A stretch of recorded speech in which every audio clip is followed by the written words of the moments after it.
And under the Geneva Conventions, torture can be used under absolutely no circumstances whatsoever.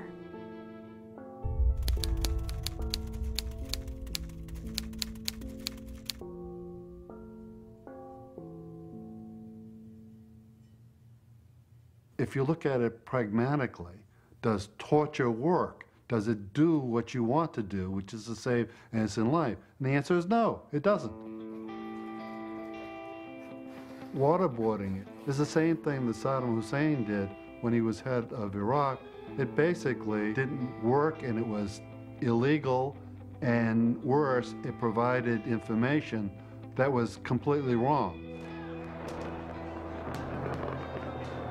You know, even the justification for invading Iraq, for killing hundreds of thousands of people in Iraq, was based on a lie. It was based on a false confession obtained through torture.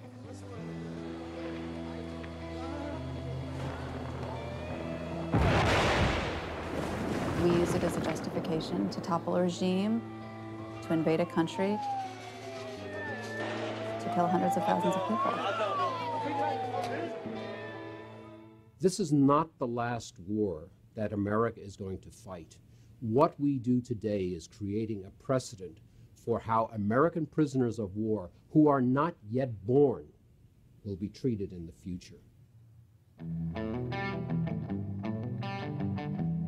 In 2006, Congress passed the appalling Military Commissions Act, which stripped detainees of many rights to a trial and allowed many kinds of brutality.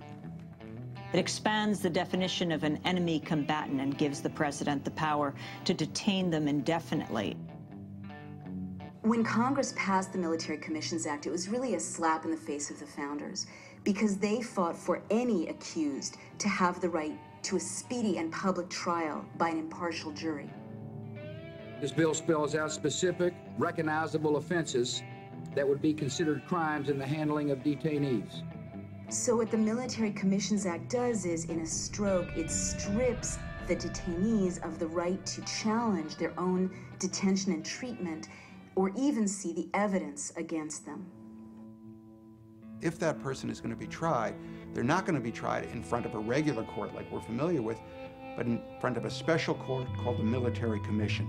They can be done in secrecy, evidence from torture can be used, at a death penalty. Essentially, a person could be tried and executed without anybody in this country knowing about him, and the whole thing could happen in an aircraft carrier. The military tribunals are kangaroo courts, modeled after Stalin's show trials and Hitler's people's courts, where similarly the accused couldn't hear the evidence against them. In an open society, you have due process, right? That means that they have to be able to accuse you of something that you've done. In a closed society, your innocence doesn't protect you. Most chillingly, the Military Commissions Act expanded the definition of enemy combatant to include any innocent U.S. citizen. Right now, the President of the United States, any president to come, can say to any one of us sitting here, anyone out on the street, you're an enemy combatant. And because the president has said so, that makes you one. And they can't torture you yet, but they will make it difficult for you to talk to a lawyer, difficult for you to see your family, and psychiatrists know that prolonged isolation makes mentally healthy people insane. There's a point, and I know it, if I open the New York Times or the Wall Street Journal, and I read that someone I identify with, a journalist, a commentator, has been named an enemy combatant and is in a 10 by 12 foot cell in a Navy brig, it's at that point I'm going to stop talking. That's my limit. Everyone has a limit. So that is why, apart from the ethics, apart from the morality, each of us should be appalled that the state is torturing detainees and prisoners in our names, even as we speak.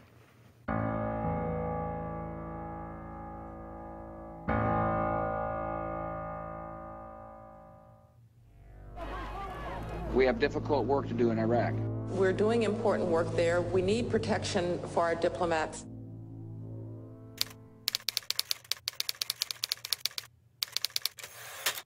The third thing a would-be dictator always does is to create a paramilitary force that is not directed by the people. Any suggestions? Blackwater. That's right. I mean, when I lie awake at night, out of all these things, this is the one that scares me most. Hey, all these fuckers right here.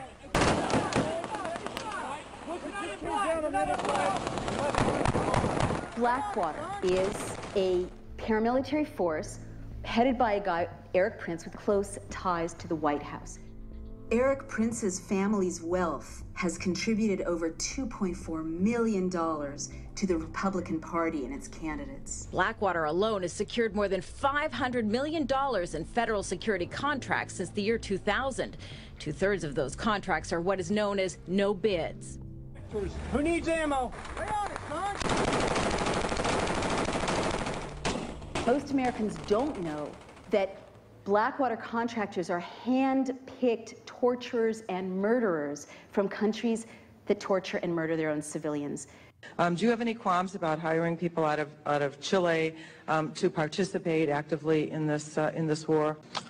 I believe the persons of that country have a free right to contract. Now, most of us know that Blackwater is operating pretty much outside the rule of law by design in Iraq, and we know they murdered 17 civilians in cold blood.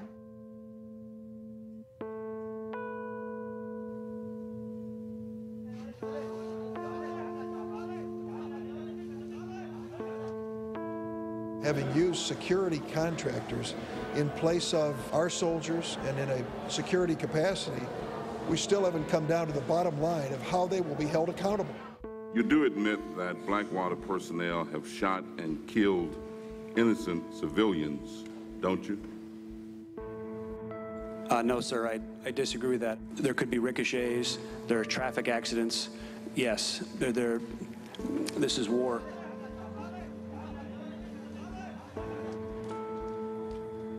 Can you tell me, was an investigation ever conducted? Congressman, if you will, we will get back to you with the full details. Are you refusing to answer, or is that... Congressman, I will have to check on that for you. We've had a better response from Blackwater than we have from the State Department on getting information. It's a question of when things go wrong, where is the accountability? When the FBI tried to investigate, the State Department blocked the investigation. Now, when the state starts to protect its own murderers, a very dangerous corner has been turned. I asked your Secretary of Defense a couple months ago what law governs their actions. Mr. I was going to ask him. Go ahead.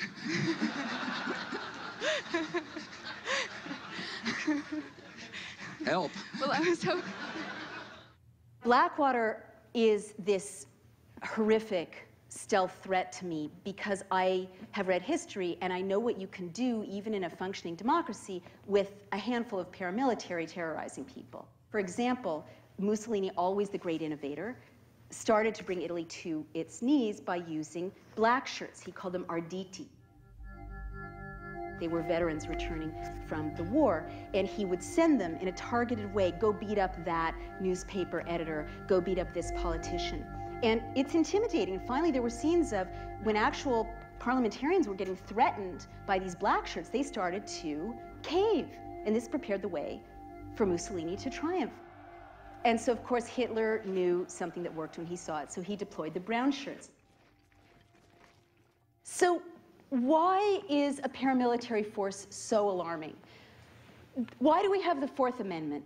The founders knew what it does to ordinary citizens to have a standing army that is directed not by the people, not accountable to the people. They made sure that the National Guard, our militias, are answerable to the people. That's why they made sure that there's posse comitatus, which means that the police are a domestic force, a civilian force, that we don't have a military occupation of our streets, okay? And that's one of the things that makes the United States different from countries all over the world where they know the state can break in.